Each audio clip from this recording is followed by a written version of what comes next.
This is Lesson 2 of the Mr. Circuit STEM Coloring Activity Book. We are going to learn about potentiometers. Potentiometers are used as variable resistors in many different types of circuits. They can be used as a volume control on a TV or a radio. They can also be used as a throttle position sensor in an automobile. Most of the knobs you see on electronic equipment are controlling potentiometers.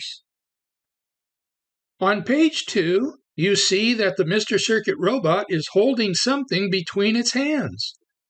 It is a potentiometer to adjust the brightness of the electric light bulb.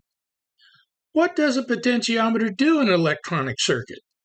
At the bottom of the page, what does Mr. Circuit say?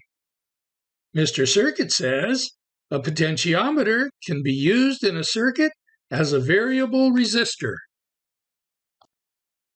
At the middle of the bottom of the page, you will see the schematic symbol that is used by engineers and technicians to represent a potentiometer. How would you describe the symbol? Like a squiggle with an arrow? Notice that the symbol has 3 points up and 3 points down, and an arrow pointing to the center. Please copy this potentiometer symbol into the box on the lower right-hand corner of the page. Here are some important things that you have been taught in this lesson.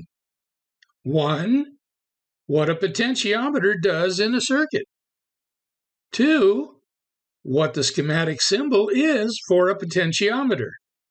And 3, how to spell and pronounce the word potentiometer. If you continue studying electronics, you will actually build circuits with potentiometers. Now, please color in the Mr. Circuit robot on page 2. And remember, you will receive a signed certificate when you complete the Mr. Circuit STEM Coloring Activity Book.